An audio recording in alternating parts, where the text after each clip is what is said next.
Hello viewers, welcome back to our channel. So I'm going to handle a subject called as a spacecraft power technologies.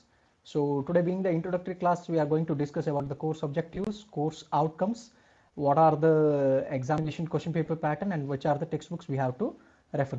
So begin with, let us start with the course objectives. So why we have to learn this particular course, what are the objectives here? So that is what we are going to discuss. So objective number 1. So that is to discuss the increasing demand for spacecraft power systems and to give an overview of electrical power system and its technologies. So now we know that there are a lot of improvements going on in the space research. So almost all the countries are into the space orbit these days, and many of the countries have launched their own satellites. Now what powers these satellites? It is obvious that we need electricity, and the only option what we have to generate electricity in a space, the economically feasible option, that is solar energy. Now it is necessary to design this power system very well such that it has to be compact. So this is where the demand for the electrical engineers and the electronics engineers is going in the field of spacecrafts, where we have to design the power systems appropriately. Coming to the next objective, to discuss near-Earth environmental factors that will affect the design of the spacecraft power system.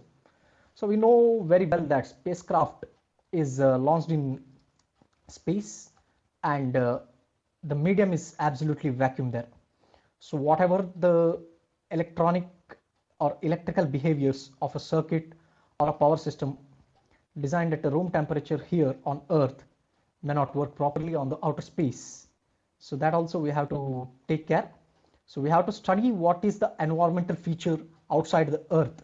So that is called as the near Earth environment, and we have to consider those factors and design the power system appropriately. Next one is to describe the elements of a space photovoltaic power system, the status of solar cell technologies presently in use. So we know that solar cell has been abundantly in use from many years, but still how effectively it is being used in the space, because we know very well that there is something called as a performance of a solar cell with respect to the temperature, and as the temperature decreases its performance may increase, and on the outer space, even though the temperature is very less or negative, we cannot give an absolute guarantee that it will work fine in the vacuum environment. So those factors has to be taken care, and the cell level fabrication which is suited for that particular environment has to be designed very well. Next one, to discuss advances in both cell and array technology and solar thermophotovoltaic energy conversion. So we know that solar energy reached on a spacecraft outside the atmosphere will not be filtered one. We are lucky that we have atmosphere on the Earth, and there here on the Earth, what happens is, because of atmosphere, stratosphere, mesosphere, all those things, whatever heat we receive from the sun is very much less than what exactly it is present in the space. So the thermal designs of our power systems or the powering apparatus what we design here may not work properly on the outer space. So there, whatever excess heat is there, we have to find an efficient way to convert that excess waste heat into electricity. So this is where solar thermophotovoltaic conversion comes into help.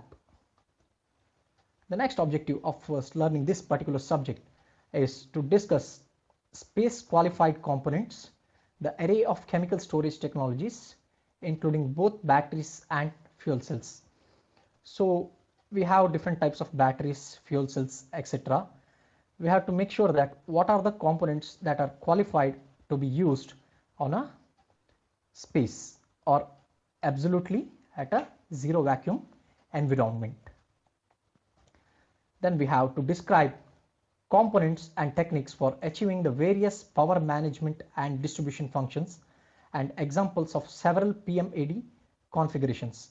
So it is not just enough if we design a power system. We have to make sure that it is more and more efficient, and the distribution of this power takes place at a higher efficiency. So this is where we learn about PMAD which is nothing but power management and distribution.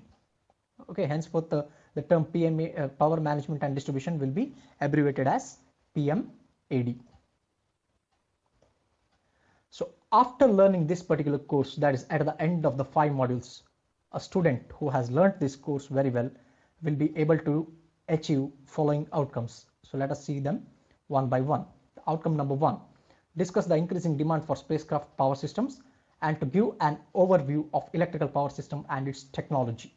So as discussed earlier, the demand for the electrical and electronics engineers in the field of the spacecraft is going to increase, and this is one of the outcome after studying this particular subject, that we can discuss on the increasing demand for spacecraft power systems. The outcome number 2, after learning this particular course, the student will be able to discuss about the near Earth environmental factors that will affect the design on the spacecraft power systems. The outcome number 3 is describe the elements of a space photovoltaic power system, the status of solar cell technologies presently in use. So what are the modifications required to use a present existing solar cell technology in the space or at a zero debris environment or a zero vacuum environment? A student will be able to discuss on those particular things. And the next outcome after learning this course will be discuss advances in both cell and array technology and solar thermo photovoltaic energy conversion. The outcome number 5 is discuss space qualified components, array of chemical storage technologies including both batteries and fuel cells. And the last outcome after learning this particular course is describe the components and techniques for achieving the various power management and distribution functions and several examples of PMAD. So these are the outcomes we expect a student to successfully achieve at the end of this particular course. So as per the National Board of Accreditation, there are 12 graduate attributes, and we have to map these graduate attributes to the following course. So with respect to this particular course, what we have, among the 12 graduate attributes, there are certain graduate attributes which are matching, and they are the engineering knowledge, problem analysis, design or development of solutions, conduct investigation of complex problems, modern tool usage, ethics, individual and teamwork, communication, lifelong learning. Whereas the graduate attributes which are not mapped to this particular subject is the engineer and the society, environment and sustainability, project management and finance. So we will be studying about the theoretical aspects here. We are not studying about the economical aspects of this particular topic. So these are the graduate attributes. So coming to your university question paper pattern with respect to the Visvesvaraya Technological University, the question paper pattern will be as follows. It will have 10 full questions, and each full questions will carry 16 marks.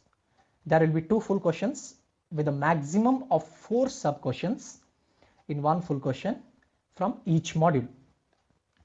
Each full question with sub questions will cover the contents under a module. So students will have to answer 5 full questions, selecting 1 full questions from each module. So you are well aware of this particular pattern which you have written the exams so far. Coming to the textbook, there is only one textbook which I will be referring to teach this particular course, and I will also advise you students to refer only this particular textbook, which is Spacecraft Power Technologies by A.K. Haider. So name of the textbook is Spacecraft Power Technologies. Name of the author is A.K. Haider and others. So published by Imperial College Press, and this is the first edition which is printed in the year 2000. So that's all we have got for today's lecture. Hoping to have more interactions from you people. So please don't forget to like this video, subscribe and comment.